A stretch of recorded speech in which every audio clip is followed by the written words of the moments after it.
Hello friends, મારી YouTube channel કલ્પના home કિચનમાં આપનું સ્વાગત છે। આજે હું તમારી સાથે શેર કરીશ લીંબુનું અથાણું। તો લીંબુના અથાણા માટે મેં 500 ગ્રામ લીંબુ લીધેલા છે। પાતળી છાલના લીંબુ લેવાના છે। આ લીંબુને આપણે ધોઈ અને એક દિવસ રાખી મૂકવાના, બીજા દિવસે કટિંગ કરવાના છે। આવી રીતે આપણે એને કટિંગ કરી લેવાના છે। એક લીંબુના 8 કટકા થવા જોઈએ। આવી રીતે આપણે એને કટિંગ કરી લેવાના। અહીં હું તમને 2 લીંબુ કટિંગ કરીને બતાવું છું। આવી રીતે બધા જ લીંબુ તમારે કટિંગ કરી લેવાના।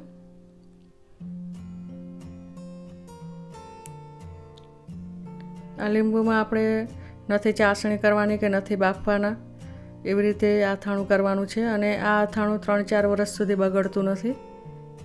આવી રીતે એના બીજ બધા કાઢી અને સાફ કરી લેવાના।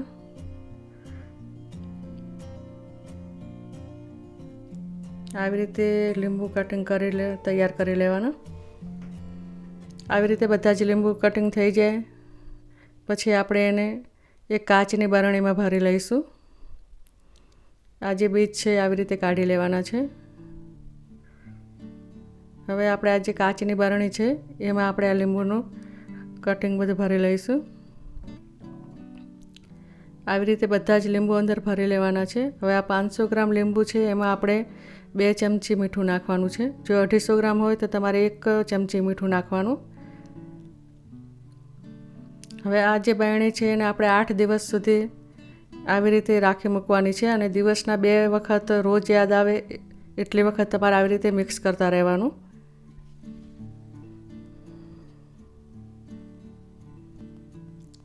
આવી રીતે 8 દિવસ પછી આ જે કટકા છે એ પોચા થઈ જાય છે। આને એકદમ પોચા પણ કરવાના નથી, એટલે 8 દિવસ સુધી જ રાખવાના છે। અને જો ઉનાળો હોય તો આપણે 4-5 દિવસમાં થઈ જાય છે, તો બહુ વધારે ટાઈમ નહીં રાખવાનું ઉનાળામાં, અને શિયાળામાં 7-8 દિવસ લાગે છે। બસ આવી રીતે જ કરવાનું છે કે આવી રીતે તૂટવું જોઈએ।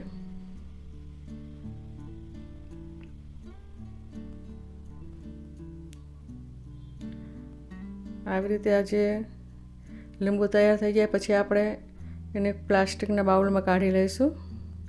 આના માટે આપણે કાચ અથવા પ્લાસ્ટિકની વસ્તુ જ વાપરવાની છે વાસણમાં। હવે આપણે જે અડધા ભાગમાં આને કાઢી લઈશું લીંબુને। હવે એક ભાગ આપણે સાકરનો બનાવશું ને એક ભાગ ગોળનો બનાવશું। આ કાશ્મીરી મરચું છે 50 ગ્રામ, બેમાં નાખશું, એકમાં 50 ગ્રામ, બીજામાં પણ 50 ગ્રામ ઉમેરીશું। આવી રીતે આ કાશ્મીરી મરચું ઉમેરવાનું।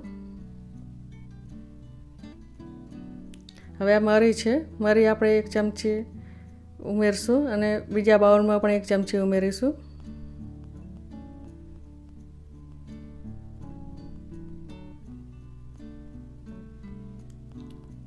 હવે આપણે જીરું ઉમેરવાનું છે। જીરું આપણે તવા ઉપર શેકી અને પછી એને પીસી લેવાનું છે।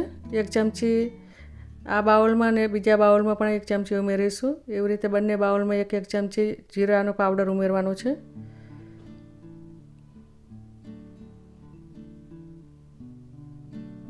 અને મીઠું આપણે પહેલાં ઉમેરેલું છે એટલે આપણે મીઠું ઉમેરવાનું નથી। હવે 200 ગ્રામ ગોળ ઉમેરવાનો છે અને આના અંદર 200 ગ્રામ સાકર છે પીસેલી। જો તમે ગોળ અને સાકર વધારે ઉમેરવા હોય તો પણ ઉમેરી શકો છો। અને આવી રીતે મિક્સ કરી લેવાનું। આવી રીતે મિક્સ કરી અને એ અઠવાડિયામાં ગોળ છે એ ગળી જાય છે અંદર, અને પછી જે એનું રસો તૈયાર થઈ જાય છે। આ અથાણું થેપલા સાથે, ભાખરી સાથે સારું લાગે છે અને એકદમ ટેસ્ટી અથાણું તૈયાર થઈ જાય છે। આવી રીતે સાકરનું પણ બનાવી લેવાનું।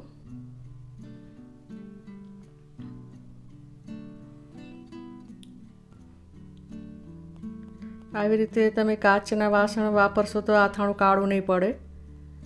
હવે આપણે એને એક બરણીમાં કાઢી લેવાનું છે। આમાં નથી આપણે લીંબુને બાફવાના કે નથી ચાસણી બનાવવાની, આવી જ રીતે આ અથાણું બનાવવાનું છે અને લાંબા ટાઈમ સુધી આ અથાણું બગડતું પણ નથી. પણ એમાં તમારે લીંબુ છે તે પીળા કલરના જ લેવાના અને પાતળી છાલના લીંબુ લેવાના. આવી રીતે આપણે એરટાઈટ કાચની બરણીમાં ભરી લેવાનું અથાણું. આ અઠવાડિયા પછી એનો જે ગોળ છે એ ગળી જાય છે અને એનો રસો તૈયાર થઈ જાય છે. અને આ અથાણું જેટલું જૂનું થાય એટલું ટેસ્ટી થાય છે. આવી રીતે આ જે સાકરનું છે એ પણ આપણે ભરી લેવાનું.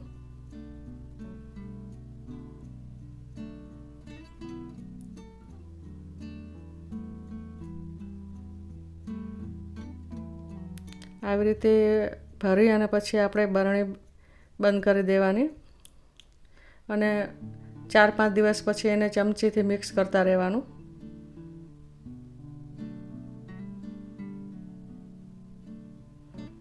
આવી રીતે અથાણું તૈયાર થઈ જાય છે લીંબુનું. મેં મરચાંનું અથાણું પણ મારી ચેનલમાં મૂકેલું છે, તો તે પણ તમે જોજો.